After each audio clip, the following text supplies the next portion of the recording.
നമസ്കാരം. Meet the leaders പ്രോഗ്രാമിലേക്ക് സ്വാഗതം. എക്സാലോജിക്ക് എന്ന് പറഞ്ഞൊരു ഈ കമ്പനി ഉണ്ടാക്കിയതിന് വേണ്ടിയാണ്, ഈ പണം അഴിമതിക്ക് വേണ്ടി ഉണ്ടാക്കിയതാണിത്. BJP ഗവൺമെന്റ് കേരളത്തിലെ ജനങ്ങളോട് 1% കൂറുണ്ടെങ്കിൽ അവർ ചെയ്യേണ്ടത് ഈ പിണറായി വിജയനെയും ഈ അഴിമതിക്കാരായിട്ടുള്ള മുഴുവൻ ആൾക്കാരുടെയും സ്വത്ത് കണ്ടുകെട്ടണം. ഹിന്ദുത്വത്തിന്, യഥാർത്ഥ ഹിന്ദുത്വത്തിൻ്റെ അടിത്തറയിൽ നിന്നുകൊണ്ട് BJP പോവുകയാണെങ്കിൽ ലോകം നയിക്കേണ്ടത് BJP ഹിന്ദുത്വമാണ്. രാഷ്ട്രീയം എന്ന് പറയുന്നത് തന്നെ രാഷ്ട്രത്തിനും ജനങ്ങൾക്കും വേണ്ടി ഒന്നും പ്രതീക്ഷിക്കാതെ നമുക്ക് എന്ത് ചെയ്യാൻ പറ്റും. അപ്പോൾ കൊല്ലത്തുള്ള അത് ഈ ചന്ദ്രയുടനാണ് അതിൻ്റെ കിങ് മേക്കർ. അയാൾക്ക് കാശുണ്ടാക്കണം. അയാൾ ആലോചിച്ച് ഇപ്പം എൻ്റെ അടുത്താണെങ്കിൽ അയാളുടെ പണിയൊന്നും നടക്കത്തില്ല. അല്ല, ഈ കേരളത്തിലെ യഥാർത്ഥത്തിൽ ഇങ്ങനെ ആവാനുള്ള കാരണം വലിയ അഴിമതി തന്നെയാണ്. ഈ അഴിമതി തന്നെയാണ്. ഈ അഴിമതി, അതായത് ഒരു നല്ല കാര്യം ചെയ്യാൻ സമ്മതിക്കത്തില്ല.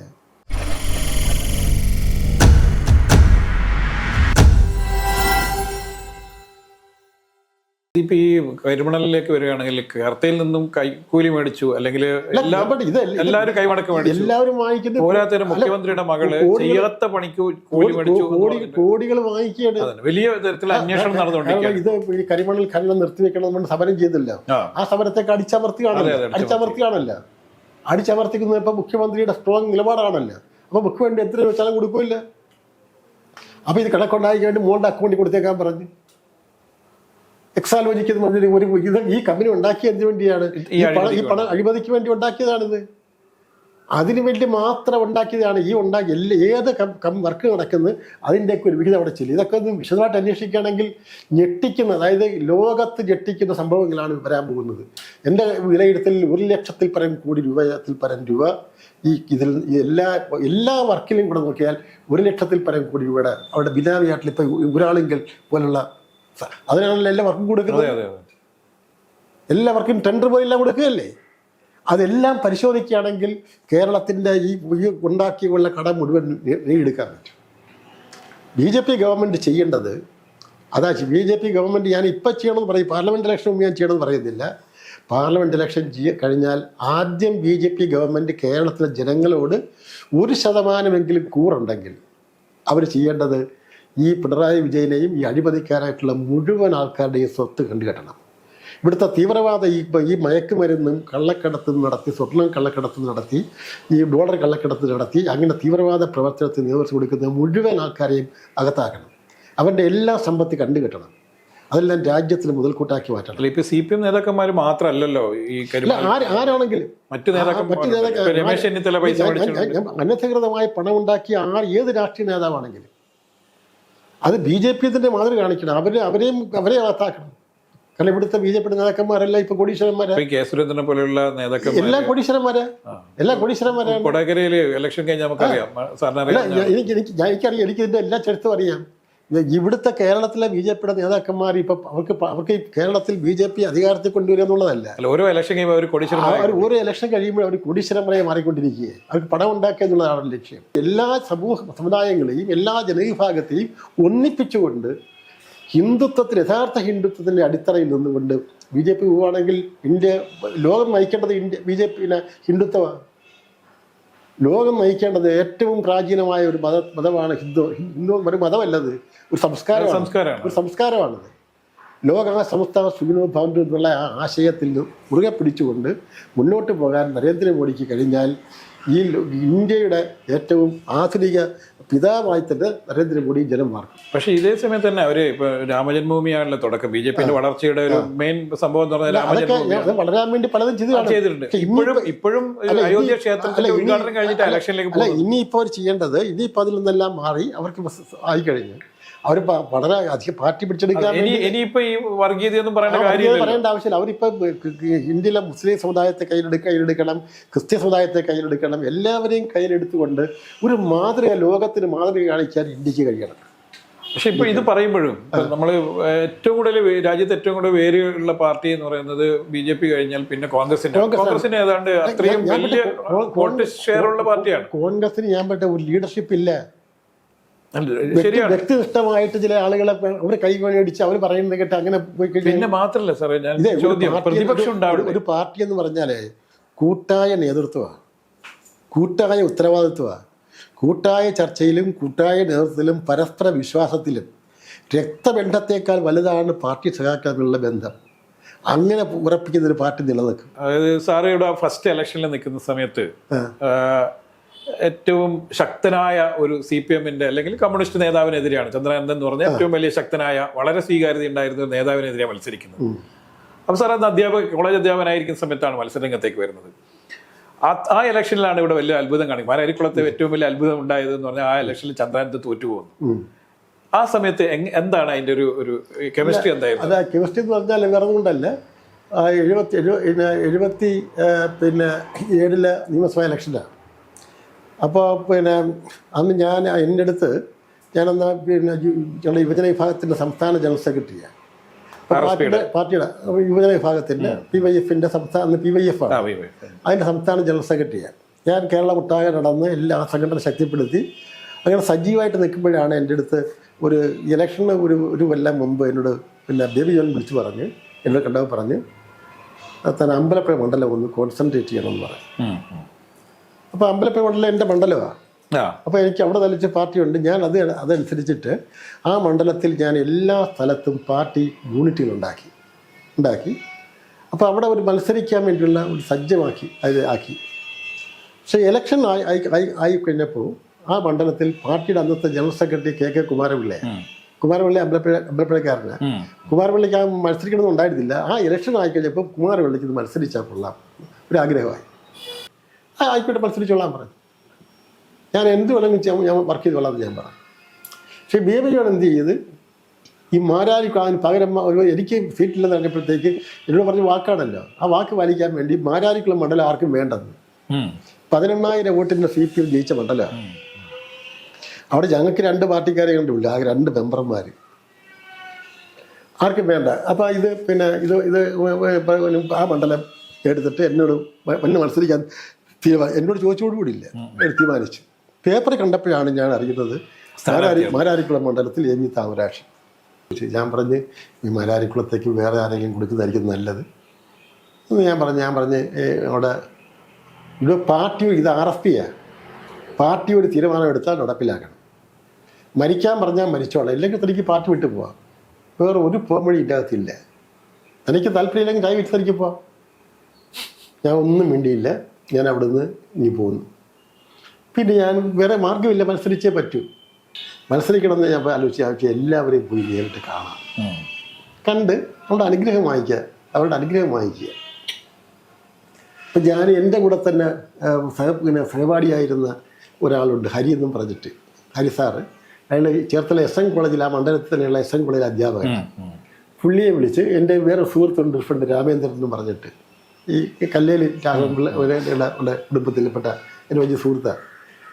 ഞാനും ഈ രാമേന്ദ്രനും ഹരിസാറും ഞങ്ങൾ 3 പേരും കൂടെ രാവിലെ 6 മണിക്ക് ഇവിടുന്ന് കാറിലിറങ്ങി കാറ് ഒരു സ്ഥലത്ത് ഇട്ടിട്ട് ആ ഓരോ വീട്ടിലും ചെല്ലുമ്പോൾ ഈ ആണുങ്ങളൊക്കെ മിക്കവാറും പണിക്ക് പോയിരിക്കും. കൂലിപ്പണിയാണല്ലോ, വള്ളപ്പട്ടിണിയും ദരിദ്രമുള്ള പ്രദേശമാണ്. ഈ പ്രായമുള്ള അപ്പൂപ്പനും അമ്മൂമ്മയും പിള്ളേരെ കാണത്തുള്ളൂ. അപ്പോൾ അവരൊക്കെ പഴയ കാലം മുതൽ മാർക്സിസ്റ്റ് പാർട്ടി അടിയുറച്ച് നിൽക്കുന്ന ആൾക്കാരാണ്. ഞാൻ ചെന്ന് ആ അപ്പൂപ്പൻ്റെ കാലെ തൊട്ട് വന്നിച്ചിട്ട് ഞാൻ തന്നെ കൈ പിടിച്ച് എൻ്റെ തലയെ വെച്ചു, ഞാനാണ് താമരാക്ഷൻ, ഇപ്പോൾ ഇവിടെ മത്സരിക്കുകയാണ്, എന്നെ അനുഗ്രഹിക്കണമെന്ന് പറയും. ഈ അമ്മൂമ്മയോടും പറയും. അങ്ങനെ ഇത് എല്ലാ വീടുകളിലും കയറി ഇറങ്ങി ഇങ്ങനെ വൈകുന്നവരെ ഇതാണ് പണി. ഒരു 6 മണിയാകുമ്പോൾ നിർത്തും, ഒരു 5-5:30 നിർത്തിയിട്ട് അവിടെയുള്ള കടകളിൽ നിറയെ ആൾക്കാരെല്ലാം കൂടെ ജോലിയും കഴിഞ്ഞ് കടകളിലേക്ക് വരും. അപ്പോൾ അന്ന് ഈ കടകളിലൊക്കെ വലിയ ആൾക്കൂട്ടമാണ്. അന്നേരം ഈ പണിക്ക് പോയ ആൾക്കാരെല്ലാം ഉണ്ടാവും. അപ്പോൾ ഞാൻ ആ ഓരോ കടയും ശ്രദ്ധിച്ചിട്ട് ആ കടയിൽ നോക്കിയിട്ട് ഏറ്റവും പ്രായമുള്ളൊരു അപ്പൂപ്പനെ അമ്മൂമ്മനെ കണ്ടുപിടിച്ച് അവിടെ പോയി അവരോട് ഇപ്പോൾ എല്ലാവരും നോക്കും. ഒരാൾ ചെല്ലുമ്പോഴത്തേക്ക് 2-3 പേരുണ്ടല്ലോ എൻ്റെ കൂടെ, വേറെ പാർട്ടിക്കാരും ഇല്ല, ഞങ്ങളെ 3 പേര് ചെന്നപ്പോഴത്തേക്ക് ഞാൻ പറയും, ഞാനാണ് MV താമരാക്ഷൻ, ഇവിടെ മത്സരിക്കുകയാണ്.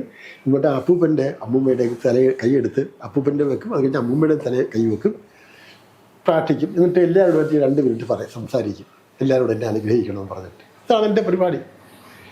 അപ്പോഴും എനിക്ക് ജയിക്കുന്നുള്ള പ്രതീക്ഷ എനിക്കില്ല. ഈ വോട്ടെണ്ണുന്ന ദിവസം വന്നു. വോട്ടെണ്ണനായിട്ട് ഞാൻ നോക്കി ഇത് കാണണമല്ലോ.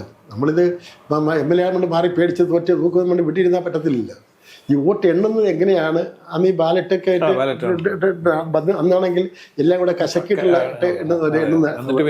വേർതിരിക്കുക എന്നുള്ളതായിരുന്നു. അപ്പം അങ്ങനെയുള്ള സമയമാണത്. അപ്പോൾ ചെന്നപ്പോഴത്തേക്ക് ജി സുധാകരനാണ് പുള്ളിയുടെ ഇലക്ഷൻ സെക്രട്ടറി. അപ്പോൾ ജി സുധാകരൻ വളരെ സഹാവേ ഒരു 10 കഴിഞ്ഞാൽ ഞങ്ങളുടെ ആൾക്കാരെല്ലാം ഇവിടെ വന്നു കഴിഞ്ഞാൽ സഹാവിന് എണ്ണിത്തിരുമ്പോൾ 1:30 മണി 2 മണിയൊക്കെയാണ്. അപ്പോൾ സഹാവിന് പോകാൻ പറ്റത്തില്ല, സഹാബ് വേഗം വിട്ടോ, ഇവിടെ നിൽക്കണ്ട, കാരണം ജയിക്കത്തില്ല. അപ്പോൾ അവർ വന്നു കഴിഞ്ഞാൽ പിന്നെ നമുക്ക് അവിടെ നിന്ന് ഇറങ്ങി പോരാൻ പറ്റത്തില്ല. ഞാൻ പറഞ്ഞു ഫസ്റ്റ് റൗണ്ട് എന്ന് കണ്ടുകൊട്ടെ. ഞാൻ ഫസ്റ്റ് റൗണ്ട് എണ്ണിപ്പോൾ ഞാൻ 150 വോട്ട് ലീഡ് ചെയ്യും. അപ്പം ഫസ്റ്റ് റൗണ്ട് കണ്ടപ്പോൾ പിന്നെ നമ്മൾ ലീഡ് ചെയ്തപ്പോഴത്തേക്ക് അന്ന് അടുത്തൂടെ കാണാൻ ആഗ്രഹം ഉണ്ടാവില്ല. രണ്ടാമത്തെ റൗണ്ട് കണ്ടപ്പോൾ രണ്ടാമത്തെ റൗണ്ടിൽ ഞാൻ ലീഡ് ചെയ്തു. 10 റൗണ്ടിൽ ഞാൻ ലീഡ് ചെയ്തു. ഒരു റൗണ്ടിൽ പോലും ഞാൻ താഴെ പോയില്ല. 4550 വോട്ട് ഞാൻ ജയിക്കുകയും. ഇവിടെ സുധാകരനെ കണ്ടില്ല, അവിടെ ജി സുധാകരനെ കണ്ടില്ല. പൊയ്ക്കോന്ന് പറഞ്ഞ ആൾ നേരത്തെ പോയി. അത് ഞാൻ പറഞ്ഞു വേറെ ഒരു വർക്കും അല്ലായിരുന്നു.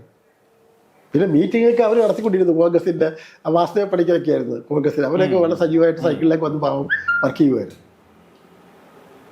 അപ്പം അങ്ങനെ ഉള്ള ഒരു നല്ല വർക്കായിരുന്നു. പിന്നെ മാരാരിക്കുളം സ്വന്തം മണ്ഡലമായി മാറി. പിന്നെ മണ്ഡലം പ്രാവശ്യം മാറി. പിന്നീട് ഹരിപ്പാടേക്ക് ഹരിപ്പാട് ആദ്യം എതിരാളിയായിരുന്നത് രമേശ് ചെന്നിത്തലക്കും നഷ്ടമാകുന്നു. പിന്നീട് അദ്ദേഹത്തിന്റെ മണ്ഡലമായി പിന്നീട് അത് മാറുന്നു. ഈ രാഷ്ട്രീയത്തിൽ ഇങ്ങനെ കുറേ സംഭവങ്ങളുണ്ട്. ഇതിനിടയിൽ ഞാൻ ഒരു കാര്യം ചോദിച്ചോട്ടെ, RSPയിൽ വളരെ ശക്തനായ നേതാവെന്ന് ദേശീയ സമിതിയിലുണ്ടായിരുന്നു, ഇവിടുത്തെ സെക്രട്ടേറിയറ്റ് മെമ്പർ ആയിരുന്നു. അന്ന് RSPക്ക് കുറെ MLA-മാരുണ്ട്. ആലപ്പുഴ തൊട്ടിട്ട് തിരുവനന്തപുരം വരെയുള്ള വലിയ ഏരിയയിൽ RSPക്ക് അന്ന് വേരുകളുള്ള സ്ഥലമാണ്. ഇപ്പോഴാണല്ലോ അത് ഒറ്റ സ്ഥലത്തായി മാറിയത്. അപ്പം അങ്ങനെ വളരെ ശക്തമായിരുന്ന സംഭവം. ബേബി ജോൺ സാറുള്ള കാലത്ത് ഏറ്റവും ശക്തമായ തൊഴിലാളി പാർട്ടി ആയിട്ടുണ്ട് RSP. എന്തായിരുന്നു പിന്നീട് RSP നേതൃത്വമായിട്ട് തെറ്റാനുണ്ടായ കാരണം? തെറ്റാനുള്ള കാരണം വേറൊന്നുമല്ല. അതായത് ഒരു പാർട്ടി, ഒരു RSP എന്ന് പറയുന്നത് ഞാൻ യഥാർത്ഥത്തിൽ പിന്നെ ഈ പാർട്ടിയിൽ വന്നു തന്നെ ഒരു ചരിത്രമാണ്. അതായത് ഞാൻ സ്കൂളിൽ 65-ലാണ് SD കോളേജിൽ BA ചെല്ലുന്നത്. പ്രീവിയസിൻ്റെ അവിടെ പഠിച്ച് BA എന്നപ്പോഴാണ് ഇച്ചിരി രാഷ്ട്രീയ പ്രവർത്തനം തുടങ്ങാമെന്ന് വിചാരിക്കുന്നത്. അപ്പോൾ ആ സമയത്ത് 65-ൽ ഈ പിന്നെ AK ആൻ്റണി വന്ന് ആലപ്പുഴ AK ആൻ്റണി KSUവിൻ്റെ സംസ്ഥാന പ്രസിഡന്റ്. ആൻ്റണി SD കോളേജിൽ വന്ന് അപ്പോൾ ഉടനെ ആ കോളേജിൽ KSU ഇല്ല. ഒരു KSU യൂണിറ്റ് ഉണ്ടാക്കാനായിട്ട് അതിൻ്റെ തൊട്ടടുത്തുള്ള ഒരു ഹോട്ടലിൽ വെച്ചിട്ട് കുറച്ച് പേരെ, 7-9 പേരെ ഉണ്ടായിരുന്നു കൂടി, ഞങ്ങൾ G ബാലചന്ദ്രൻ പിന്നെ ചെയർമാനായിട്ട്, ഞാൻ അടക്കമുള്ള 7 DC പ്രസിഡൻ്റൊക്കെ ആയിരുന്നു. G ബാലചന്ദ്രൻ പിന്നെ പ്രസിഡൻ്റായിട്ടുള്ള ഒരു 7-അംഗ കമ്മിറ്റി. 7-അംഗ കമ്മിറ്റി എടുത്തു. അപ്പോൾ ആ 65 മുതൽ 68 വരെ ഞാൻ KSUവിൽ വളരെ ആക്റ്റീവായി പ്രവർത്തിച്ചിരുന്നു. അത് കഴിഞ്ഞ് ഞാൻ MA-ക്ക് ചേർന്നപ്പോഴത്തേക്ക് ഞാൻ രാഷ്ട്രീയമൊക്കെ അവസാനിപ്പിച്ചു. ഒരു ദിവസം ഞാൻ നോക്കുമ്പോൾ കുമാരപിള്ള ഡിപ്പാർട്ട്മെൻറ്റിലേക്ക് കയറി വരിക, ഞങ്ങളുടെ ഡിപ്പാർട്ട്മെൻറ്റിലേക്ക് എന്നെ കാണാനായിട്ട്. അപ്പം എന്നെ അറിയത്തില്ല. ഞങ്ങളുടെ പ്രൊഫസറോട് ചോദിച്ച് താമരാക്ഷൻ്റെ എനിക്ക് കാണണം, ഞാൻ KK കുമാരപിള്ള എന്ന് പറയും, മുൻ MLA. ഉടനെ പിന്നെ സാറ് പ്രൊഫസറിന് പറഞ്ഞു, താമരാക്ഷൻ കാണാനായിട്ട് ഞാൻ KK കുമാരപിള്ള വന്നിരിക്കുന്നു, ഇത് കാണണമെന്ന് പറഞ്ഞു. ഞാനങ്ങോട്ട് ഇറങ്ങിച്ചെന്ന് ഞങ്ങൾ വെളിയിൽ ഇറങ്ങി സംസാരിച്ച് വെളിയിലോട്ട് വന്നപ്പോൾ കാറിൽ ശ്രീകണ്ഠൻ നായർ ഇരിക്കുന്നു. അപ്പോഴാണ് ഞാൻ ശ്രീകണ്ഠൻ നായർ എന്നൊരു മനുഷ്യനെ ആദ്യമായിട്ട് കാണുന്നത്. ഒരു അജാന ബാഹു, നല്ല മീശയൊക്കെ വെച്ചിട്ട് ഈ ഷാളൊക്കെ ഇട്ടിരിക്കുകയായിട്ട് അന്ന് ഇങ്ങനെ ചിരിച്ച്. എനിക്ക് ആ ചിരി കണ്ടപ്പോൾ തന്നെ എനിക്ക് ഇഷ്ടപ്പെട്ടു. ചിരി അപ്പോഴാണ് അപ്പോഴും എനിക്കറിയത്തില്ല ആളാരാണ് എന്താണെന്നും. ഞാൻ അത്രയും രാഷ്ട്രീയത്തിലൊന്നും ആയിട്ടില്ല. ഇതെല്ലാം കഴിഞ്ഞ് പറഞ്ഞു തന്നെക്കുറിച്ച് ഞങ്ങൾ ഒരുപാട് കാര്യങ്ങൾ കേട്ടിരിക്കുന്നു. താൻ ഞങ്ങളുടെ കൂടെ എൻ്റെ കൂടെ നിൽക്കേണ്ടതാണ് എന്നൊരു വാക്ക് ശ്രീകണ്ഠൻ നായർ പറഞ്ഞു. പുള്ളി പോയി കഴിഞ്ഞ ശേഷം ഞാൻ ആലോചിച്ചു. അപ്പോഴാണ് ഞാൻ ആരാണ് ശ്രീകണ്ഠൻ നായർ അന്വേഷിച്ചപ്പോൾ ഇന്ത്യ മുഴുവൻ അറിയപ്പെടുന്ന, ഇന്ത്യയിലെ പാർലമെൻറ്റിലൊക്കെ ക്രിക്കറ്റിലേക്ക് വിളിച്ചിട്ടുള്ള പ്രഗത്ഭനായ ഒരു നേതാവ്, വലിയ ഒരു വിപ്ലവകാരി. അത് കേട്ട് കഴിഞ്ഞപ്പോഴത്തേക്ക് എനിക്ക് ഒരു താല്പര്യം തോന്നി. അങ്ങനെ പുന്നപ്രയിൽ ഒരു ലോക്കൽ, എൻ്റെ ഫ്രണ്ട്സിനെയൊക്കെ വിളിച്ചു കൂട്ടിക്കൊണ്ട് RSPയുടെ ആദ്യമായിട്ട് ഒരു ലോക്കൽ കമ്മിറ്റി ഉണ്ടാക്കുന്നു. 73-ൽ കുമാരപിള്ള യോഗത്തിൽ പങ്കെടുത്ത് അന്ന് അവിടെ പാർട്ടി RSP ഇല്ല. യോഗത്തിൽ പങ്കെടുത്ത് അത് കഴിഞ്ഞ് ഞാൻ ഒരു 6 മാസം ഞാൻ അന്നേരം ജില്ലയുടെ ഈ യുവജന സംഘടനയുടെ ജില്ലയുടെ പ്രസിഡൻ്റായി. അത് കഴിഞ്ഞൊരു 6 മാസം കഴിഞ്ഞപ്പോഴത്തേക്ക് പിന്നെ സംസ്ഥാന സമ്മേളനം നടത്തി 74-ൽ. ആ സംസ്ഥാന സമ്മേളനം നടന്നപ്പോൾ അതിൻ്റെ സംസ്ഥാന വൈസ് പ്രസിഡൻ്റായി. പ്രസിഡന്റ് ചന്ദ്രചൂഡൻ, വൈസ് പ്രസിഡന്റ് ഞാൻ. പിന്നെ ജനറൽ സെക്രട്ടറി ഒരു M അനിരുദ്ധൻ, അമേരിക്കയിലൊക്കെ പോയി ഈ ലോക മലയാളി സംഘടനയുടെ ആയിരുന്നു. അനിരുദ്ധനാണ് സ്ഥാപകൻ, ജനറൽ സെക്രട്ടറി. അപ്പോൾ അമേരിക്കയിലേക്ക് പുള്ളി പെട്ടെന്ന് പോയപ്പോഴത്തേക്ക് ആ ഒഴിവിലേക്ക് ഞാൻ ജനറൽ സെക്രട്ടറി ആവും. ഒരു 5-6 മാസം കഴിഞ്ഞുള്ളൂ പുള്ളി അതിന് അമേരിക്കയിലേക്ക് പോയി. ഞാൻ ജനറൽ സെക്രട്ടറി ആവും. അങ്ങനെ ജനറൽ സെക്രട്ടറി ആയി കഴിഞ്ഞപ്പോൾ ഞാൻ ഈ കേരളം മുഴുവൻ നടന്ന് ഞാൻ ഈ സംഘടനയെ കെട്ടിപ്പിടുന്നത്. അത് കഴിഞ്ഞിട്ടാണ് ഞാൻ ഈ പാർട്ടിയെക്കുറിച്ച് ഞാൻ പഠിക്കുന്നത്.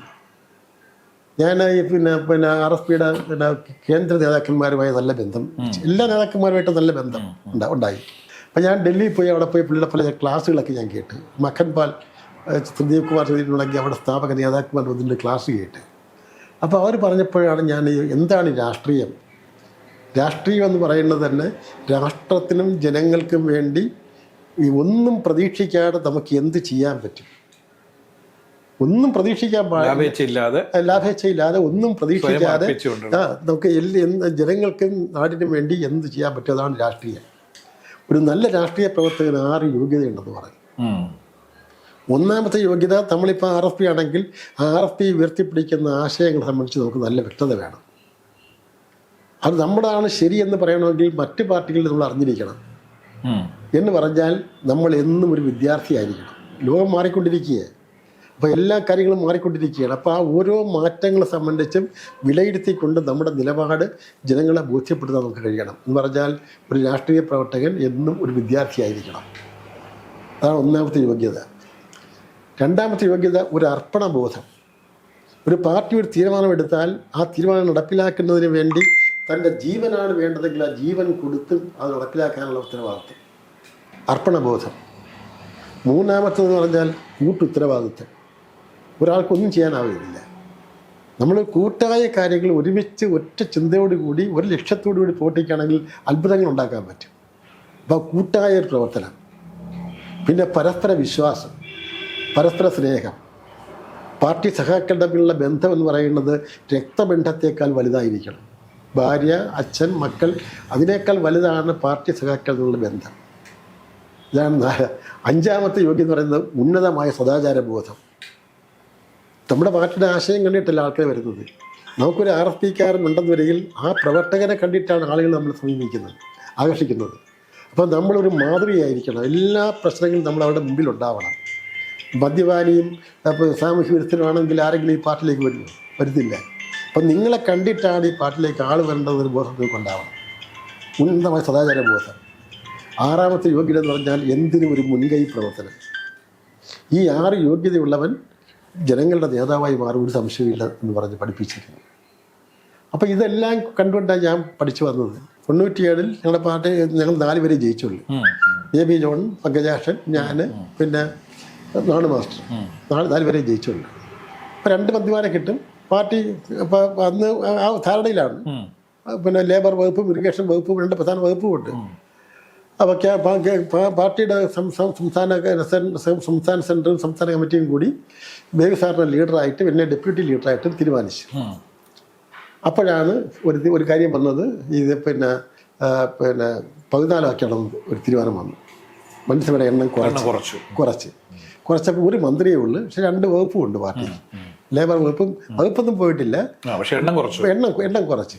അപ്പോൾ ഞങ്ങൾക്ക് RSPക്ക് ഒന്ന്, മറ്റു പല വർക്കും ഒന്നായി. അത് കഴിഞ്ഞ് 2 കൊല്ലം കഴിഞ്ഞപ്പോൾ ബേബി സാർ സുഖമില്ലാതെ ഹോസ്പിറ്റലിലായി. അപ്പോൾ സ്വാഭാവികമായിട്ടും ബേബി സാറ് പിന്നെ ആ സമയത്ത് വകുപ്പ് കൈകാര്യം ചെയ്യുന്നത് ഷംഭുദാസായിരുന്നു. ഷംഭുദാസിനായിരുന്നു ചാർജ്. അപ്പോൾ സാറ് നീണ്ടുപോകും, പെട്ടെന്ന് തിരിച്ചു വരാൻ സാധ്യതയില്ലെന്ന് കണ്ടു കഴിഞ്ഞപ്പോഴത്തേക്ക് പാർട്ടിയിൽ നിന്ന് തന്നെ ഒരു ആവശ്യം ഉയർന്നു വന്ന് ഇത് നമുക്ക് പിന്നെ ഒരു ഇത് വേണം എന്നുള്ളത്. അപ്പോൾ കൊല്ലത്തുള്ള അത് ഈ ചന്ദ്രയുടനാണ് അതിൻ്റെ കിങ് മേക്കർ. അയാൾക്ക് കാശുണ്ടാക്കണം. അയാൾ ആലോചിച്ച് ഇപ്പം എൻ്റെ അടുത്താണെങ്കിൽ അയാളുടെ പണിയൊന്നും നടക്കത്തില്ല, ഇവിടെ അഴിമതിക്ക് ഞാൻ കൂട്ടു നിൽക്കത്തില്ല. പിന്നെ VP രാമകൃഷ്ണപിള്ള പിന്നെ കൊല്ലത്തുള്ള സീനിയർ ലീഡറാണ്, സീനിയർ നേതാവാണല്ലോ. VPയെ കൊണ്ടുവന്നാൽ VPക്ക് ഒന്നും അറിയത്തില്ല. അപ്പോൾ പുള്ളിക്ക് ഇതെല്ലാം ഭരിക്കാം. പുള്ളിയെ എല്ലാ കാര്യങ്ങളും പുള്ളി കൺട്രോൾ ചെയ്യാൻ പറ്റും. പുള്ളിയെ പപ്പറ്റായിട്ട് ഇരുത്തിക്കൊണ്ട് കാര്യങ്ങൾ ചെയ്യാൻ പറ്റും. അപ്പോൾ എന്നിട്ട് അതിനെന്ത് ചെയ്ത് പുള്ളി ആലോചിച്ചിട്ട് പറഞ്ഞ് കൊല്ലത്താണ് പാർട്ടിയുടെ മെയിൻ ശക്തി കേന്ദ്രം, കൊല്ലത്തുനിന്നൊരു മന്ത്രിയെ വേണം എന്ന് പറഞ്ഞു. പിന്നെ VP മന്ത്രിയായി കഴിഞ്ഞപ്പോഴത്തേക്ക് ചന്ദ്രയുടൻ്റെ ഭരണമായി. പിന്നെ ഞാനിവിടെ ആലപ്പുഴ ജില്ലാ സെക്രട്ടറി കൂടിയാണ്. ആലപ്പുഴ എന്നെ സെക്രട്ടറി സ്ഥാനത്ത് മാറ്റാൻ നടക്കുള്ള പ്രവർത്തനം. അപ്പോൾ ആ വർക്ക് വന്ന് സംസ്ഥാന സമ്മേളനം വന്നപ്പോഴത്തേക്ക് പിന്നെ ഇവർക്കെതിരെ പാർട്ടി എല്ലാ സംസ്ഥാനത്തും എനിക്കുള്ള ബന്ധം ഇവർക്ക് ആർക്കും ഇല്ല, ഇവർക്ക് അകലേ ഉള്ളു. അപ്പോൾ ആ സംസ്ഥാന സമ്മേളനത്തിൽ ഇതിനെതിരെ ഒരു ബദൽ പാനൽ ഞാൻ അവതരിപ്പിക്കുന്നൊരവസ്ഥ വന്നു. കാരണം ഈ പാർട്ടി രക്ഷിക്കണം ഈ കള്ളക്കടിയിൽ നിന്ന്. കാരണം വ്യാപകമായ അഴിമതിയായിരുന്നു. എല്ലാ എഞ്ചിനീയർമാരുടെ ട്രാൻസ്ഫറിനടക്കം ഇയാളാണ് തീരുമാനിക്കുന്നത്. അത് ചില കിങ്കരന്മാരെ വെച്ചിട്ടുണ്ട്, ഏജന്റുമാരെ വെച്ചുകൊണ്ട്. RSP പോലെ പ്രസ്ഥാനത്തിൽ ഒരിക്കലും ഉണ്ടാവാത്തതാണ് നടന്നത്. അപ്പോൾ അങ്ങനെ വന്നപ്പോഴത്തേക്ക് ഞാൻ ഇതിനെതിരെ ഒരു പാരൽ ഇത് വെക്കണമെന്ന് ചോദിച്ചു. ആ സമ്മേളനം പേപ്പറിലൊക്കെ വലിയ വാർത്ത വന്നു, RSP അകത്ത് പിന്നെ തിരഞ്ഞെടുപ്പിൽ ഇതുണ്ടാകും എന്നുള്ള വാർത്തയൊക്കെ പാക്കേഡ് വന്നു. പക്ഷെ ആ ഫൈനൽ ദിവസം ഇവരെന്ത് ചെയ്യുന്നറിയോ, ഈ സുഖമില്ലാതെ കിടന്ന ബേബി സാറിനെ പുള്ളിക്കും സംസാരിക്കാനൊന്നും വയ്യ. പുള്ളി വളരെ അത്ര അവസരം കിടന്ന ആളിനെ പൊക്കി സ്ട്രെച്ചറിൽ ഇത് എങ്ങനെ അവിടെ കൊണ്ടുവന്ന് സ്റ്റേജിൽ ഇരുത്തിയിട്ട് അദ്ദേഹത്തിൻ്റെ പോക്കറ്റിൽ നിന്നൊരു പേപ്പർ എടുത്ത് വായിക്കുന്നത് പോലെ അദ്ദേഹം എഴുതായിട്ട് ഇവർ തന്നെ വായിക്കുകയാണ്. അദ്ദേഹം സംസാരിക്കാനൊന്നും വയ്യണം. പിന്നെ പാർട്ടി ഒന്നായി പോകണം, ലാൽ സലാം സഹാക്കളെ ബേബി ജോൺ. അപ്പോൾ പാർട്ടി രണ്ടാകും എന്നുള്ള ഒരു ഇത് വന്ന സ്ഥിതിക്കാണ്. അപ്പോൾ എല്ലാവർക്കും ബേബി ജോണിൻ്റെ കാര്യമാണ്. അപ്പോൾ ബേബി സാർ വന്ന് ഇങ്ങനെ ഒരു അഭിപ്രായം സാറിൻ്റെ സാന്നിധ്യത്തിൽ പറഞ്ഞ സ്ഥിതിക്ക് പിന്നെ ഞാൻ മത്സരിക്കുന്നത് ശരിയല്ലല്ലോ, ഞാൻ മത്സരിച്ചില്ല. അപ്പോൾ പിന്നെ ഇവരുടെ ഇഷ്ടം അനുസരിച്ചിട്ട് അവർ പല ആൾക്കാരായിട്ട് അത് വെട്ടി. ഈ TM പ്രഭ പോലുള്ള കൊല്ലത്തുള്ള പ്രമുഖരായ നേതാക്കന്മാരെയൊക്കെ അവർ വെട്ടിച്ച് KC വാമദേവനെ വെട്ടി. അവർ പറയും ഞാൻ ഒന്നും മിണ്ടാൻ പോയില്ല, ആയിക്കോട്ടെ എന്ന് വിചാരിച്ചു. അങ്ങനെ വന്നാണ് പിന്നെ ഈ പാർട്ടിയെ രക്ഷിക്കാൻ വേണ്ടിയിട്ടാണ് ഈ RSPB എന്ന പ്രസ്ഥാനം ഉണ്ടാക്കിയത് ഇവരിൽ നിന്ന്. പക്ഷേ 90% പാർട്ടിക്കാർ എൻ്റെ കൂടെ ആയിരുന്നു. പിന്നെ വളരെ പെട്ടെന്ന് JSSലേക്ക് പിന്നെ ഇത് ബാബുദിവാരൻ മന്ത്രിയായി. ആ മന്ത്രിയായി കഴിഞ്ഞ് അപ്പോഴും ഒരു കുഴപ്പമില്ല. അത് കഴിഞ്ഞ് അയാൾ എന്ത് ചെയ്ത് അയാളുടെ കയ്യിൽ ഈ പാർട്ടി ഉണ്ടാക്കാനാണ് നോക്കിയത്. അങ്ങനെയാണ് ഞങ്ങൾ UDF ബന്ധം വിടേണ്ട ഒരു സാഹചര്യം ഉണ്ടായത്. അതായത് പാർട്ടിയുടെ നയങ്ങളൊന്നും അല്ല നടപ്പിലാക്കുന്നത്. പിന്നെ അത് കഴിഞ്ഞിട്ട് അങ്ങനെ ഇരിക്കുമ്പോഴാണ് ഗൗരിയമ്മ എൻ്റെ അടുത്ത് വരുന്നത്. ഗൗരിയമ്മയുടെ പാർട്ടി ഞാൻ ഉണ്ടാക്കി കൊടുത്തതാണ്. ഗൗരിയമ്മ ഉണ്ടാക്കിയതല്ല ഈ JSS. 92 പിന്നെ അത് വലിയ സംഭവമാണ്. ഈ റാണി ചിത്ര മാർത്താണ്ഡം കൊണ്ട് കായലുണ്ടായിരുന്നു. ആ കായൽ കൃഷിയുമായി ബന്ധപ്പെട്ട് ഞാൻ അത് പിന്നെ ഈ CPM-കാരോട് സമരം കഴിഞ്ഞപ്പോഴത്തേക്ക് അതിൻ്റെ പിന്നെ പാട്ട എടുത്ത ആൾ ഇട്ടിട്ട് പോയപ്പോൾ തന്നെ ഞങ്ങൾ പിന്നെ അവസാനം ഞാൻ പ്രസിഡൻ്റാണ് ഇവിടുത്തെ ഈ തൊഴിലാളി സംഘടനയുടെ. അങ്ങനെ ഞങ്ങൾ ഞാൻ മുൻകൈ എടുത്ത് അവിടെ കൃഷി ആരംഭിച്ച് ഒരു 5-6 ലക്ഷം രൂപ ഞാൻ തന്നെ പലിശക്കൊക്കെ എടുത്ത് കടം മേടിച്ചൊക്കെ കൃഷി മുടക്കി നല്ല കൊയ്ത്തായി വരികയാണ്. കൊയ്ത്ത് വന്ന സമയത്ത് ഇവർ കൊയ്യാൻ വരത്തില്ല എന്ന് തീരുമാനിച്ചു. CIT ബഹിഷ്കരിച്ച് കൊയ്യാൻ ആളില്ല. അത് മുഴുവൻ കാറ്റും മഴയും അടിച്ച് കംപ്ലീറ്റ് നശിച്ചുപോയി. അപ്പം കുറേ കാശ് ഇവർക്ക് കൊടുക്കാനാണ് തൊഴിലാളിക്ക്. അതിന് എൻ്റെ വീട്ടുപടിക്കൽ നിരാഹാരം കിടക്കാമെന്ന് പ്രഖ്യാപിച്ചു. ഞാൻ പലിശക്കും എൻ്റെ ബന്ധുക്കളുടെ സ്വപ്നമൊക്കെ എടുത്ത് ഉണമിച്ച് മുടക്കിയതാണ്. അപ്പോൾ ഒരു മാർഗ്ഗം എൻ്റെ കയ്യിലില്ല. ഞാൻ ആത്മഹത്യ ചെയ്യാമെന്ന് തീരുമാനിച്ചു. വൈഫ് ഡോക്ടറാണല്ലോ, പിന്നെ അവർക്കൊരു കുഴപ്പമുണ്ടാകണ്ട, ഞാൻ മരിക്കാമെന്ന് തീരുമാനമെടുത്ത് ആത്മഹത്യ ചെയ്യാൻ ഇവിടെ ഈ വീട്ടിൽ തന്നെ കിടന്നുകൊണ്ട് ഞാനിങ്ങനെ ആലോചിച്ച് അവസരം മരിക്കാമെന്ന് തീരുമാനിച്ചിട്ട് ഞാനൊന്ന് എൻ്റെ റേഡിയോ ഒന്ന് ഓൺ ചെയ്തപ്പോൾ കേൾക്കുന്നതാണ്, വിധിയെ ആർക്കും നടക്കാനാവില്ല, അനുഭവിച്ചേ പറ്റൂ. ഏതോ ഒരു വചനം കേൾക്കുന്നത്, വിധിയെ ആർക്കും നടക്കാനാവില്ല, അനുഭവിച്ചേ പറ്റും. അപ്പോൾ ഞാൻ ഇതിൽ വിധിയായിരിക്കും, ഞാൻ അനുഭവിക്കേണ്ടതല്ലേ, അപ്പോൾ ഞാൻ അതിന് മരിച്ചിട്ട് വലിയ കാര്യം നടക്കും. അപ്പോൾ എൻ്റെ മുമ്പിൽ ഒരാളുടെ പേര് വന്നു, ഒരു നാരായണൻകുട്ടി എന്നും പറഞ്ഞ് വാട്ടർ അതോറിറ്റിയിൽ ഒരു ജീവനക്കാരനുണ്ട്. ഈ എഞ്ചിനീയർമാരുടെ കാശ് മേടിച്ച് പലിശ കൊടുക്കുന്ന ഒരുത്തനാണ്. പൈസ എത്ര വെച്ചാലും കിട്ടും, ചെക്ക് കൊടുത്താൽ മതി. വലിയ പലിശയാണെന്ന് മാത്രമേ ഉള്ളൂ. 2 രൂപ പലിശ, അല്ല 5 രൂപ പലിശ, 5 രൂപ പലിശ, 1,00,000 രൂപ പലിശ. അപ്പോൾ ഞാൻ പറഞ്ഞു, ഞാൻ നാരായണൻകുട്ടി വിളിച്ച് തൽക്കാലം ഈ കടം തീർക്കാമെന്ന് വെച്ചിട്ട് ഞാൻ പറഞ്ഞു 5 ലക്ഷം രൂപ എനിക്ക് വേണമെന്ന് പറഞ്ഞു. സാറേ 5,000 രൂപ പലിശയാണ്. നമ്മൾ ആയിക്കോട്ടെ എന്ന് പറഞ്ഞു. എനിക്കത് കോളേജ് കിട്ടുന്നത് 7,500 രൂപ കിട്ടത്തുള്ളൂ. 25,000 രൂപ മാസം പലിശ കൊടുക്കണം. 5 ലക്ഷം രൂപ കൊണ്ട് തന്ന് ഞാൻ ഇവരുടെ കടകളെല്ലാം കൊടുത്ത് ഞാൻ തൽക്കാലം പിടിച്ചു തന്നു. എന്നിട്ട് ഞാൻ ഈ വിവരം ഒന്ന് പറയാനായിട്ട് ഞാൻ ഗൗരിയുടെ വീട്ടിൽ ചെല്ലുക. ഗൗരിയുടെ വീട്ടിൽ ചെന്ന് ഞാൻ ഗൗരിയായിട്ട് നല്ല അടുപ്പമാണ്. ഗൗരിയുടെ ഞാൻ പറഞ്ഞു, ഗൗരിയമ്മ, ഒരു കമ്മ്യൂണിസ്റ്റ് പാർട്ടി ഒരിക്കലും ചെയ്യാൻ പാടില്ലത്താണ് ചെയ്തത്. വിളഞ്ഞു കിടക്കുന്ന നെല്ല് അവർ തന്നെ ഉണ്ടാക്കിയ നെല്ല് അവർ കൊയ്യാൻ സമ്മതിച്ചില്ല, അവർ ബഹിഷ്കരിച്ചു. ഉടനെ പറഞ്ഞ്, അവർ എന്നെ പുറത്താക്കിയിരിക്കുക. അപ്പം ആർക്കും അറിയത്തില്ലത്, എന്നെ പുറത്താക്കിയിരിക്കുകയാണ്. നമ്മൾ ഗൗരിയമ്മയെ പുറത്താക്കാനോ? ഗൗരിയമ്മയാണല്ലോ പാർട്ടി, ഗൗരിയമ്മ പുറത്താക്കാനാണ്. ഞാൻ അത് കഴിഞ്ഞ് അവിടുന്ന് വന്ന് അന്ന് മനോരമയുടെ ലേഖകൻ ഇവിടെ ജെ പീറ്ററാണ്, പിന്നെ മാതൃഭൂമിയുടെ ജോജോ വർഗീസ് എൻ്റെ സ്റ്റുഡൻ്റ് കൂടെ. ഇവർ രണ്ടുപേരും ഇവിടെ ഈ വീട്ടിൽ വിളിച്ചിരുത്തി ഞാൻ പറഞ്ഞു നമുക്ക് ഇതൊന്ന് പൊളിക്കണം, അപ്പം എനിക്ക് എൻ്റെ മനസ്സിൽ ഈ പാർട്ടിയെ ഒന്ന് തകർക്കണം, ആ ഒരു വിരോധവും ഇത് രണ്ടും വെച്ചുകൊണ്ട് ഗൗരിയമ്മയെ അങ്ങ് ബൂസ്റ്റ് ചെയ്യണമെന്ന് പറഞ്ഞു. ഞാൻ പറഞ്ഞു ഞാൻ തരാം വാർത്തകളൊക്കെ. അപ്പോൾ എനിക്ക് ഗൗരിയമ്മയുടെ ചരിത്രം കുറേയൊക്കെ അറിയാം, ഞങ്ങൾ ഒരുമിച്ച് വേണ്ടത് വന്ന് ഒരുമിച്ചായിരുന്നു. അപ്പോൾ പഴയ ചരിത്രങ്ങളൊക്കെ എന്നോട് പറഞ്ഞിട്ടുണ്ട്, എൻ്റെ ഓർമ്മയിൽ നിന്നുള്ളതാണ്, അല്ല ഞാൻ കറക്റ്റായിട്ട് ചില തെറ്റുകളാണ്. ഞാൻ ഇതെല്ലാം പിടിപ്പും തൊങ്കലും വെച്ചിട്ട് ഒരു പരമ്പര പോലെ ആ 1993 ഈ പാർട്ടി ഉണ്ടാക്കുന്നതിനൊരു 3 മാസം മുമ്പ് വന്ന വാർത്തകൾ മുഴുവൻ വക്താവെന്നും പറഞ്ഞു, എല്ലാം എൻ്റെ വാർത്തയാണ് വക്താവ്. ആ വാർത്ത ഇവർ മനോരമയിലും മാർവിലും ഫ്രണ്ട് പേജിലേക്ക് വന്നുകൊണ്ടിരുന്നു. മാർക്സിസ്റ്റ് പാർട്ടി അമ്പരത്തില്ലേ, കേരളത്തിൻ്റെ എല്ലാ ഭാഗത്തു നിന്നും ആൾക്കാർ ഇവിടെ വന്ന്, അജിത വരുന്നു, പിന്നെ കെ വേണു വരുന്നു, കെ കുമാരപിള്ള ജോയിൻ ചെയ്യാൻ ചെല്ലുന്നു, ഇങ്ങനെ എല്ലാവരെയും വന്ന് അത് കഴിഞ്ഞപ്പോഴത്തേക്ക് ചിലതൊക്കെ ഞാൻ കൊടുക്കുന്നതിൽ തെറ്റൊക്കെ ഉണ്ട്. ഞാൻ പറഞ്ഞു അതൊന്നും സാരമില്ല, ഇപ്പം നമുക്ക് ആളുകളിൽ വന്ന് ഇത് ബൂസ്റ്റ് ചെയ്തെടുക്കുക എന്നുള്ളതാണ്. അല്ല എല്ലാം കറക്റ്റായിട്ട് എനിക്ക് അതിനെ കുറിച്ച് വെച്ചൊന്നും ഉണ്ടെങ്കിൽ പറയാൻ പറ്റുന്നതല്ലേ. ഗൗരിയമ്മ പണ്ട് പറഞ്ഞ ഓർമ്മയിൽ നിന്നാണ് ഇതൊക്കെ പറഞ്ഞു കൊടുക്കുന്നതെന്ന് പറഞ്ഞു. അപ്പോൾ പറഞ്ഞു അപ്പം ഞാൻ അങ്ങോട്ട് പോകാൻ പറ്റത്തില്ല, അവിടെ പാർട്ടിക്കാർ ആൾക്കാർ ഇട്ടിരിക്കുക, ക്യാമ്പയിൻ ഇട്ടിരിക്കുക. അപ്പോൾ അങ്ങനെ ഇരിക്കുമ്പോഴത്തേക്ക് എന്നോട് പറഞ്ഞു എനിക്ക് തന്നെ ഒന്ന് കാണണം, സംസാരിക്കണം എന്ന് പറഞ്ഞു. അപ്പോൾ ഞാൻ പറഞ്ഞു നോക്കത്തെ പാപ്പാസ്വാമിയുടെ വീട്ടിൽ വരാം, SD കോളേജിലെ മാനേജറിൻ്റെ വീട്ടിൽ. അപ്പോൾ എൻ്റെ മാനേജറാണല്ലോ, ഇവർ എനിക്ക് അടുപ്പുള്ളതാണ്. അങ്ങനെ അവിടെ ചെന്ന് ഞാൻ രാവിലെ കൂടെ ഗിരിയമ്മയുടെ ഒരു മുറിയിലിരിക്കും. ഉച്ചയ്ക്ക് ഇടയ്ക്ക് ചായ, ഉച്ചയ്ക്ക് ഊണൊക്കെ അവിടെ നിന്ന് തരും. വൈകുന്നവരെ ഇരുന്നിട്ടുണ്ട് ഒരു ദിവസം. അപ്പോൾ അതിരുന്ന് സംസാരിച്ചപ്പോഴും ഇവർക്ക് പിന്നെ ഞാൻ പറഞ്ഞു ഗൗരിയമ്മ സ്ട്രോങ് ആയിട്ട് പോകണം, ശക്തമായൊരു പാർട്ടി ഉണ്ടാക്കണം. അവർക്ക് ഈ ഭരണമുണ്ടെങ്കിലും പാർട്ടി സംഘടനാ പ്രവർത്തനങ്ങളൊന്നും നല്ല പരിചയമില്ല, ഒന്നുമില്ല. എന്നെ വെച്ച് തായ്ക്ക് വരാൻ പറ്റുമെന്ന് ചോദിച്ചു. ഞാൻ പറഞ്ഞു ഞാൻ വരത്തില്ല, ഞാൻ RSPയുടെ സംസ്ഥാന കേന്ദ്ര കമ്മിറ്റി മെമ്പറാക്കിയാണ്, ഞാൻ പുറകിൽ നിന്ന് എല്ലാ സഹായം ചെയ്തു തരാം ഗൗരിയമ്മയ്ക്ക്, ഗൗരിയമ്മ സ്ട്രോങ് ആയിട്ട് പോകണം എന്ന് പറഞ്ഞു. അങ്ങനെ പറഞ്ഞ് പിന്നെ അത് കഴിഞ്ഞിട്ട് ഇവർക്ക് ഈ മാർക്സിസ്റ്റ് പാർട്ടിയായിട്ട് ഏറ്റുമുട്ടാൻ ഭയങ്കര പേടിയുണ്ട്. ഇവർക്ക് പേടിയുണ്ട് പുള്ളി എന്നൊരു ലേഡിയല്ലേ. അങ്ങനെ പിന്നെ എന്നെ വിളിച്ച് പറയണ്ടോ എനിക്ക് ഒന്നുകൂടെ കാണണം, താൻ അവിടെ വരണം എന്ന് പറഞ്ഞു. അങ്ങനെ ഞാൻ അവിടെ ചെന്നു. അപ്പോൾ ഈ വേണുവൊക്കെ വന്ന് അവർ പിന്നെ പാർട്ടി ബിൽഡപ്പ് ചെയ്യാന്നുള്ള നിലയിലേക്ക് വന്നിരിക്കുകയാണ്. എന്നിട്ട് ഇവർക്ക് ഭയങ്കര ഭയം. അപ്പോൾ ഞാൻ ഒരു കാര്യം ചെയ്യും, വലിയൊരു കാര്യം ചെയ്യും, SNDPയുടെ സംസ്ഥാന പ്രസിഡൻറ്റിനെ സെക്രട്ടറി ഒന്ന് വിളിക്കുക.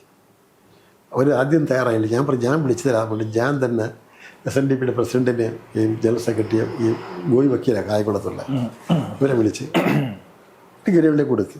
അത് പറഞ്ഞ് സ്ട്രോങ് ആയിട്ട് പോയിക്കോ, ഞങ്ങളുടെ പൂർണ്ണ ബന്ധനം ഉണ്ടാവുമെന്ന് പറഞ്ഞു. അപ്പോഴാണ് ഇവർക്കൊരു ബലം കിട്ടിയത്. അങ്ങനെയാണ് ഈ ആലപ്പുഴ വെച്ചിട്ട് ഈ പാർട്ടി ഉണ്ടാവുന്നത്. അത് കഴിഞ്ഞിട്ടാണ് അവർ എൻ്റെ അടുത്ത്, ഞാനിങ്ങനെ നിൽക്കുന്ന സന്ദർഭത്തിലാണ് എന്നെ കണ്ടിട്ട് പറഞ്ഞ് എനിക്ക് വയ്യ, താൻ ആ പാർട്ടി ഏറ്റെടുക്കണം, താനാണല്ലോ ഈ പാർട്ടി ഉണ്ടാക്കാൻ ഇതൊക്കെ മുൻകൈയെടുത്തത്, താൻ ആ പാർട്ടി ഏറ്റെടുക്കണം, താൻ വരണമെന്ന് പറഞ്ഞ് അങ്ങനെ നിർബന്ധിച്ച് ആയിട്ടാണ് ഞാൻ അവസാനം ചെല്ലാൻ തീരുമാനിച്ചത്. കാരണം ഞാൻ കൂടെ ഉണ്ടാക്കിയതാണല്ലോ ഈ പാർട്ടി. ചെന്ന് കഴിഞ്ഞപ്പോൾ തന്നെ അവർ പറഞ്ഞ് ഇപ്പോൾ 2006 അസംബ്ലി ഇലക്ഷൻ വരുന്നു. എന്നോട് ഞാൻ ചോദിച്ചില്ല, എന്നെ പറഞ്ഞു താൻ ചേർത്തല മണ്ഡലത്തിൽ മത്സരിക്കണമെന്ന് പറഞ്ഞു. എന്നോട് നോമിനേഷൻ കൊടുക്കാൻ പറഞ്ഞു. ഞാൻ നോമിനേഷനും കൊടുത്തു കഴിഞ്ഞപ്പോൾ ഇവരുടെ ശിങ്കടികളേക്ക് ചെന്ന് പറഞ്ഞ് പിന്നെ പറഞ്ഞ് ഗൗരിയമ്മ മത്സരിച്ചെങ്കിലേ കാശ് കിട്ടത്തുള്ളൂ, അവർക്ക് ഗൗരിയമ്മയ്ക്ക് ഫണ്ട് കിട്ടുമല്ല, അപ്പോൾ മറ്റുള്ളവരും മത്സരിക്കണമെങ്കിൽ ഗൗരിയമ്മയുടെ കാര്യം കൊണ്ട് ഫണ്ട് തരും. ഇതിപ്പോൾ പിന്നെ നല്ല എമൗണ്ട് ഗൗരിയമ്മയ്ക്ക് മത്സരിക്കുന്ന പറയുമ്പോഴത്തേക്ക് എല്ലാവരും കൊണ്ട് കാശ് കൊടുക്കുമല്ല. സകല പല ആൾക്കാരും ഈ പിന്നെ നമ്മുടെ പ്രമുഖരൊക്കെ എല്ലാ പ്രമുഖരും പുള്ളി ഇൻഡസ്ട്രി എല്ലാം വകുപ്പ് കൈകാര്യം ആളല്ലേ, കൊടുക്കുമല്ലോ. അപ്പോൾ അവരെന്ത് എന്നോട് പറഞ്ഞ് അത് എല്ലാവരും പറഞ്ഞ് ഞാൻ മത്സരിക്കണമെന്ന് പറഞ്ഞു. ഞാൻ ആയിക്കൊള്ളാൻ പറഞ്ഞു. ഞാൻ പിൻവലിച്ചു. എന്നിട്ട് ഞാൻ അവിടെ പോയി കിടന്ന് കഷ്ടപ്പെട്ട് വർക്ക് ചെയ്തു. 16,000 വോട്ടിന് തോറ്റി. അവർ കോടിക്കണക്കിന് രൂപ ഉണ്ടാക്കി. അതാണ് ഞാൻ ഇങ്ങനെ ഈ ഫണ്ടായിട്ട് കൊടുത്ത കാശ്, അല്ല കൈക്കൂലി മേടിച്ചതല്ല, കൊടുത്ത കാശ്, തെരഞ്ഞെടുപ്പ് ഫണ്ടിലേക്ക് കൊടുത്ത കാശ്. ഒടുവിൽ എൻ്റെ ഫ്രണ്ടാണ് ഈ പിന്നെ ചേർത്തലയുള്ള ജയറാം മുതലാളി കാശ് കൊണ്ട് കൊടുത്തിട്ട് വേണ്ടെന്ന് പറഞ്ഞു, എൻ്റെ കാശ് ഇഷ്ടപ്പെട്ടുണ്ടെന്ന് പറഞ്ഞു.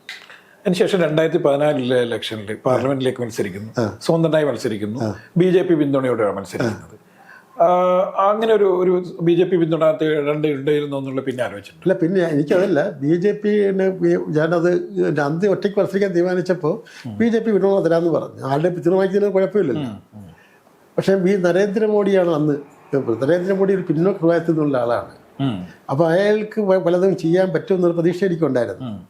പക്ഷെ അയാളുടെ കുഴപ്പമല്ല, ഇവിടുത്തെ നേതാക്കന്മാർ അവർക്ക് കാശമുക്കുക എന്നുള്ളതല്ലാതെ പ്രവർത്തിക്കണമെന്നോ അവരുടെ അണികളെ പോലും വോട്ട് ചെയ്യിക്കത്തില്ല. അവർ താമര ചിഹ്നത്തിലേ വോട്ട് ചെയ്യിക്കത്തുള്ളൂ.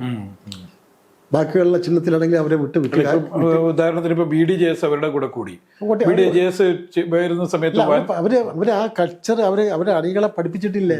അവസാനം ഇപ്പൊ ഒന്നും ഇല്ലാതായില്ലേ, ഒന്നും ഇല്ലാതായി. ഇപ്പൊ സീറ്റ് ഇവരെ കാര്യം ഇവരെ കാശ് കിട്ടും, ഞാൻ മത്സരിക്കാൻ കുറച്ച് കാശ് കിട്ടുന്നതേ ഉള്ളൂ. ഞാൻ കാശ് പോലും വാങ്ങിച്ചില്ല, അത് അവരുടെ തന്നെ ചെയ്യരുത്. അവരെല്ലാം കള്ളന്മാരാ. അതാ മനസ്സിലായി. ഞാൻ അതാ പറയാം, ഇപ്പം എന്നെ കാണാനായിട്ട് RSSന്റെ 2 നേതാക്കന്മാർ വന്നിരുന്നത് എങ്ങനെയാണ് ഈ കേരളത്തിൽ. അപ്പം ഞാൻ പറഞ്ഞ്, ഞാൻ ചില നിർദ്ദേശം പറഞ്ഞു, അവരെഴുതിക്കൊണ്ട് പോയിട്ടുണ്ട്. അവരെഴുതിക്കൊണ്ട് പോയിട്ടുണ്ട്. ഞാൻ പറഞ്ഞു, ഇത് പിന്നെ ഈ പാർലമെന്റ് ഇലക്ഷൻ കഴിയുന്നിട്ട് ഇങ്ങനെ വെക്കോട്ടെ, അത് കഴിഞ്ഞ് ചില എന്തൊക്കെ ചെയ്യണമെന്ന് ഞാൻ പറഞ്ഞു കൊടുത്തിട്ടുണ്ട്. 26-ൽ BJP അധികാരത്തിൽ വരും, വരണമെന്നുണ്ടെങ്കിൽ ഈ പറഞ്ഞ പോലെ ചെയ്യണം, അല്ലെങ്കിൽ വരത്തില്ലെന്നും പറഞ്ഞു. ഇപ്പം ഈ തിരിഞ്ഞു നോക്കുന്ന സമയത്ത് ഏതാണ്ട് അരനൂറ്റാണ്ടിലേറെ രാഷ്ട്രീയ രംഗത്ത് സജീവമായിരുന്നു. ഇപ്പം സജീവ ഒരു പാർട്ടിയുടെ നേതാവാണെങ്കിൽ പോലും എനിക്ക് വലിയ നിരാശയാണ് സജീവ രാഷ്ട്രീയ. അതാണ് ഞാൻ പറഞ്ഞത്, നിരാശയെ പറഞ്ഞത്. നമ്മുടെ ഈ കേരളത്തിലെ ഭാവി തലമുറയുടെ കാര്യം ആലോചിക്കുമ്പോൾ വലിയ നിരാശ. പിന്നെ എനിക്ക് ഒരു സന്തോഷമുണ്ട്, എനിക്ക് 2 മക്കളാണ്. മൂത്ത മകൻ ഓസ്ട്രേലിയയിലാണ്, അവരും കുടുംബമായിട്ട് അവിടെ താമസിക്കുന്നത്, അവിടെ സിറ്റിസനാണ്. ഇളയ മോൻ UK അതിലവിടെ സിറ്റിസനാണ്. അവരിന്ന് ലോകം അറിയപ്പെടുന്ന ഒരാളായി മാറി. സ്വന്തമായിട്ട് വിമാനമുണ്ടാക്കി, 4 പേർക്ക് യാത്ര ചെയ്യാൻ വിമാനമുണ്ടാക്കി, അതിലാണ് ഭാര്യയും മക്കളൊക്കെ ഇടയ്ക്ക് യാത്രയൊക്കെ ചെയ്തത്. അപ്പോൾ അവർ നല്ല നിലയിലൊക്കെ ആയി. പിന്നെ അവരവിടെ കുട്ടികളവിടെ പഠിക്കുന്നു. ഈ നാട്ടിൽ കിടന്ന് നശിക്കണ്ടല്ലോ എന്നുള്ളത് ഞാനും വൈഫല്ലേ ഉള്ളു. എന്നാലും ഞാൻ ഈ 52 കൊല്ലം ഈ നാടിന് വേണ്ടി പ്രവർത്തിച്ചിട്ട് ഈ നാട് ഇത്രയും ഒരു നിലയിലെത്തിയല്ലോ എന്ന് ആലോചിക്കുമ്പോൾ ഭയങ്കര ദുഃഖം. ഉറങ്ങാത്ത രാത്രികളാണ് പലപ്പോഴും. ലോകരാജ്യങ്ങളെല്ലാം വികസിച്ചുകൊണ്ടിരിക്കുന്നു, ഇന്ത്യയെ മുന്നേറിക്കൊണ്ടിരിക്കുകയാണ്. ലോകത്ത് തന്നെ മാതൃകയാവാനുള്ള സാഹചര്യം. കേരളത്തെ പോലെ ഇത്രയും അനുഗ്രഹീതമായ, പ്രകൃതി അനുഗ്രഹീതമായ ഒരു സംസ്ഥാനം വേറെ ഇല്ല. ഈ നാടിനോട് കൂറുള്ള 1% ആൾക്കാരെ പോലും എനിക്ക് കാണാൻ കഴിഞ്ഞിട്ടില്ല. അല്ല, ഈ കേരളത്തിലെ യഥാർത്ഥത്തിൽ ഇങ്ങനെ ആവാനുള്ള കാരണം വലിയ അഴിമതി തന്നെയാണ്. ഈ അഴിമതി തന്നെയാണ്. ഈ അഴിമതി, അതായത് ഒരു നല്ല കാര്യം ചെയ്യാൻ സമ്മതിക്കത്തില്ല. അവർക്ക് എന്തുണ്ടാക്കാൻ പറ്റുന്നതാണ് ചിന്തിക്കുന്നത്. അത് എല്ലാ മുന്നണിയും, ഞാൻ പറഞ്ഞില്ലേ, UDFൽ ഞാൻ ഉണ്ടായ അനുഭവം ഞാൻ പറഞ്ഞില്ലോ, രണ്ടിലുണ്ടായ അനുഭവം ഞാൻ പറഞ്ഞില്ലേ. അപ്പോൾ ഇതാണ് എല്ലാവർക്കും എന്തുണ്ടാക്കാൻ പറ്റും എന്നുള്ളതാണ്. ഇപ്പം തന്നെ എനിക്ക് കിട്ടുന്ന പെൻഷൻ പോലും ഞാൻ 10 രൂപ പോലും എടുക്കാറില്ല. ഒരു 5000 10,000 രൂപ എനിക്ക് പിന്നെ കോളേജിലെ പെൻഷനും എല്ലാം കൂടെ 90,000 രൂപ കിട്ടുന്നു. ഒരു 10,000 രൂപ വൈഫ് ജോലി ചെയ്യുന്ന കാശ് കൊണ്ടാണ് വീട്ടിലെ ചിലവൊക്കെ നടക്കുന്നത്. ഞാൻ എന്നോട് ചോദിക്കാറുമില്ല. MLA പെൻഷൻ അവിടെ 10,000-90,000 രൂപ കിട്ടും. അത് ഞാൻ 10,000 രൂപ പോലും എൻ്റെ ആവശ്യത്തിന് എടുക്കാറില്ല. 2-3 കുട്ടികളെ പഠിപ്പിക്കുന്നു. ഒരു കുട്ടിയെ ഞാൻ പഠിപ്പിച്ച്, അച്ഛനില്ലാത്തൊരു കുട്ടിയെ പഠിപ്പിച്ച്, അവൾ UK ഇപ്പോൾ 4 ലക്ഷത്തിൽ പരം രൂപ ശമ്പളം വാങ്ങിക്കുന്ന ജോലിയായി. അവളെ കല്യാണം ഞാൻ വൈഫോടെ പോയി ഞാൻ തന്നെ അച്ഛൻ്റെ സ്ഥാനത്ത് നിന്ന് വിവാഹം കഴിച്ചു കൊടുത്ത്, തമിഴ്നാട്ടിൽ കഴിച്ചു കൊടുത്ത് ഇപ്പോഴും 3 കുട്ടികളെ പഠിപ്പിക്കുന്നു, പാവപ്പെട്ട കുട്ടികളെ. പിന്നെ പലർക്കും മരുന്ന് വാങ്ങിക്കാൻ കാശ്. ഇങ്ങനെയൊക്കെ ഞാൻ എൻ്റെ കാശ് മുഴുവൻ കൊടുത്തുകൊണ്ടിരിക്കുക. എനിക്കതിനാ സംതൃപ്തി. കാരണം ഇത് ജനങ്ങളുടെ പൈസയാണ് എനിക്ക് തരുന്ന പെൻഷൻ. ആ പൈസ പോലും ഞാൻ എടുക്കുന്നില്ലേ. എനിക്ക് പെൻഷൻ തരുന്നത് ജനങ്ങളുടെ പണമല്ലേ, ഞാൻ ജനങ്ങൾക്ക് കൊടുക്കുക. അപ്പോൾ ആ നിലയിലാണ് ഞാൻ ചിന്തിക്കുന്നത്. പക്ഷെ ഒരു കാര്യം ഞാൻ മനസ്സിലാക്കിയിട്ടുണ്ട്, ഈ അന്യായമായ നിലയിൽ എങ്ങനെ ഉണ്ടാക്കിയാലും അതൊന്നും നിലനിൽക്കത്തില്ല. ആരുണ്ടാക്കിയാലും തൽക്കാലത്തേക്ക് ചില നേട്ടങ്ങൾ ഉണ്ടാവുമായിരിക്കും. 7 തലമുറ അനുഭവിക്കുന്ന. അതുകൊണ്ട് എനിക്ക് എൻ്റെ തലമുറയ്ക്ക് അങ്ങനെ ഞാൻ എൻ്റെ പ്രവർത്തനം കൊണ്ട് ഒരു ദോഷം എൻ്റെ തലമുറയ്ക്ക് ഉണ്ടാവരുതെന്ന് എന്ന നിഷ്കർഷ എനിക്കുണ്ട്. ഇത്ര നേരം നമ്മളെ സഹകരിച്ചു. ഓക്കെ, നമസ്കാരം.